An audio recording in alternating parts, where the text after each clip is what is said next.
As you start to import lots of media into your project, it can be a little bit overwhelming trying to remember where everything is stored. Now, you may be the type of organized person who knows exactly where everything is on your hard drive. I'm not. Fortunately, Premiere Pro makes it easy to find things within a project. Let's close the current project we're working on. There's no need to save it. And I'd like you to open up another Snapshot project. We'll be working with Snapshot projects a lot to make it easier so that we're looking at the same material with the same settings. Navigate to Folder 4 and open up 0401. This is a standard project, and what I want to do is switch to the Assembly Workspace to make the project panel a little bigger. You'll notice that we have a search dialog up here, but this is really a filter dialog. So if I type something in here, it's going to filter the results. Let's go ahead and type in the word lyric. You see that it immediately locates everything with the word lyric in the title. And it found it for me, making it easy to browse this particular footage of Jason writing out lyrics to one of his songs from different camera angles and compositions. If I was in a particular bin like audio sources and I searched for lyric, you'll see that nothing is found. That's why this is a filter. If you are at a particular level, then as you go in and look for results, it scans it. But if you step inside a particular folder or bin, the filter result is only applied to the contents of that bin. Notice it's easy to go up a level by just clicking here to continue to navigate through your project. If you want to make this a little bigger, you can also drag here to increase the size of the icons. And we can come on in and go to font size and make sure that extra large is selected so it's a bit easier to read. Besides the filter control, there is a find control. Let's press Command or Control F for find, and you see we can search on a variety of different types. For example, I could take a look at a media file type, or a different metadata heading, telling it to search within particular properties. So let's say we want to search for a name that contains wave for the audio files. And I can come down here for the second property and just tell it to effectively skip it by telling it it only has to match one of the criteria. Now when I do find, notice it quickly looked through and found an instance where the file name contained wave. This makes it easy to locate material across the project. However, you have to know what you're looking for. Additionally, you'll see other criteria in here, such as log notes or the ability to search by rating. So if you took a look at some of those other features you used before, you can go in and use those properties to make it easy to locate. One little gotcha to be aware of is this filter though. If you have something entered in this box, it's going to start to filter the results. The most dangerous is if you put a space in that box, it's going to look for things that start with a blank space, which means you may get a lot of empty folders with nothing in it. One of the things I always tell people is before you panic thinking your media was all disappeared, come up here and look. If you see an icon that's changed to blue, this means a filter is applied. Just click the clear button and the results are restored. With most video files, there's going to be parts of the video that aren't useful. Maybe the camera has a bump in it as it was moving, or maybe you can hear the interviewer asking a question that you don't want. Well, this is where in and out points come into play. The in point, marked with the I key, sets the beginning of the part of the clip you're going to use, and the out point, set logically with the O key, marks the end. Let's take a look at working with some of these in and out points. I'll go to Video Sources, and let's start with the B-roll bin. When I double-click, the file loads. To play your clip, try using the JKL keys, and you'll notice that I and O is directly above. Pressing L will play forward. Exposure situations. Yeah, so it's working really great. I'm just going to go ahead and monitor the rest of the K pauses it, and J rewinds. This makes it really simple. You can also hold the K key and tap the J or L buttons to advance forward or backwards a frame. Or hold the K key and press the L or J button to play in slower motion. You can also use your arrow keys or shift arrow to jump around. What we want to do is find the part of the clip that we want. Notice here in this clip, it's going pretty well, but that the camera starts to adjust focus, and that part of the shot doesn't look very good. So I'll press O to mark an out point, and I to mark the in point. And I see that the duration is set to about 8.5 seconds. Now, there are many places where you may choose to set this duration. If listening to something like an interview, you might mark the in and the out point based on the soundbite. If you are editing video footage to music, you might actually mark the duration in the sequence listening to the music track, and then simply choose where the shot should start or end. This is referred to as three-point editing, where you specify a range of time, either in the source or the timeline, and then where you want the clip to begin or end in the other place. We'll talk more about that later when we edit, but let's practice making a few more selections. I'll go to another clip here, Doc sitting, and let's drag through. And I see that he's looking at the camera, smiles and looks away, and I like the part where he's looking away a little bit more. So I'll mark an in point and an out point where he comes back towards the camera, and I see the new duration. Feel free to take a look at more of the clips. You can go ahead and explore the rest of the clips in the project and get some more practice marking ins and outs. When you go to the next Snapshot project, I've already set a few in and out points to make it a bit easier when we go to edit. But this is a good chance for you to practice. Load a few more clips and try out the in and out commands to mark out a range. Be sure to pay attention to the duration as well. If you want to go to your in and out point, pressing Shift-I or Shift-O will shift the playhead to the in and out point. The alternative of an in and out point is to clear the in and out point. Feel free to continue practicing, marking a few more in and out points, and then go to the next lesson. Sometimes when working with a clip of video, it'll actually have several shots inside of it. Maybe it's a long interview that you want to break up by each question or answer. Or perhaps it's a long shot with several takes, and you want to get separate shots so they're easier to edit. In this case, your in and out points can be saved as a new clip, and that clip is called a subclip. Let's close the current project. Don't bother saving, and then open a project and navigate to 4.3, the roll of subclips, and click Open. In this case, we want to explore some of the longer shots. From the B-roll section, choose Garage Slider and double-click. If we drag through, you'll notice there's several different shots. A close-up of the guitar, sliding shots and low angles of the singer, different compositions, back to the guitar. But in between is a lot of stuff we don't want. So if I mark a range here and press the I key,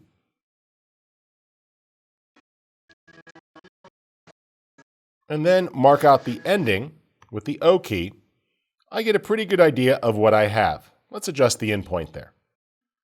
Now I can save this.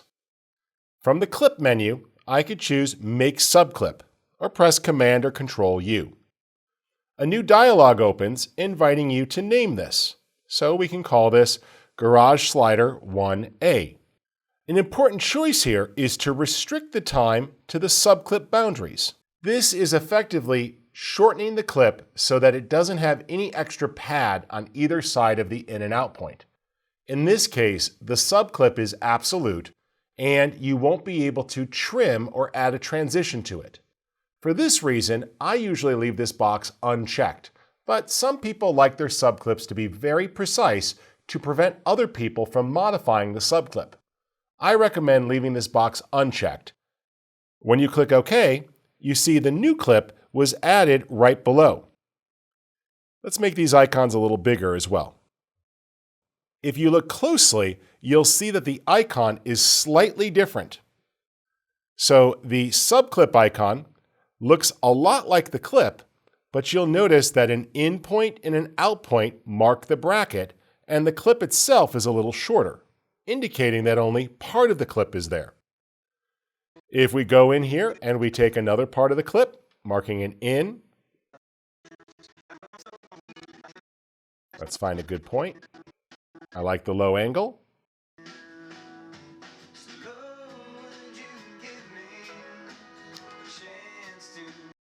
And I mark an out. When I press Command or Control U, it prompts me to name this, and I'll call this 1B. And you see it's added to the bin. Subclips are particularly useful for working with interviews as well. It allows you to break it up into each question. Let's go to the interview bin and double-click to load. If I take a look at the audio tracks here, I can see where the interviewer was asking a question, and then cue it up so I can hear the answer. Let's listen. You kind of fall into. There's a new in point right there. As far as live versus studio, for me, I'm definitely a live musician. And I thrive off of being in front of audiences and playing a lot of shows. I played 300 shows last year, so it's something I'm really addicted to, and performing and just... If I want to play faster, I could tap the L key twice. The whole interaction of it. But there's something about the studio too where you get to kind of come up with something from scratch and see how it develops. And that creative process is also a huge part of it for me. And I love that aspect too, but I can't imagine myself being a musician without the live performing aspect of it. I think that's something I'll always need to have. Now mark an out. Sometimes listening to an interview at double speed can be useful if you want to get through a long interview quickly. Here, he talked about being a live musician. So I'll press Command or Control U and call this interview live and click OK. And you see it's added as a subclip. Now, there are other clips in the project that need subclipping, including the rest of this interview and some of the other B-roll shots in the garage. But rather than you having to do all of that work, I invite you to go forward to the next section and we'll open up a snapshot project where it's already done. If you'd like a little bit more practice though, go ahead and play with this a bit more now. Let's begin with our sequence and start adding some clips to tell the story. We're going to do the first cut with just the sound bites to lay down the basic story. In this case, we'll choose a few of the interview clips to put them together in a rough order to tell the story that's needed. In Premiere, close the current project you're working with, and don't bother saving changes. Choose File, Open Project, and navigate to 0404, Adding Clips. From the Video Sources bin, locate Interviews and double-click. You'll see it opens up. Now, switch the view to Icon View. This makes it a little bit larger so you can see what's there. Also, you'll notice I made a bin called Reserve. In the Reserve bin, I tucked in the full interview clip and the synced clip.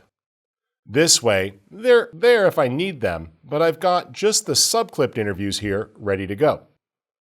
From the bin here, you could press play if you want to listen to an individual clip. I'm a live musician, and I thrive off of being in front of audiences and playing a lot of shows. I played 300 shows last year. You can use those JKL keys you learned about earlier.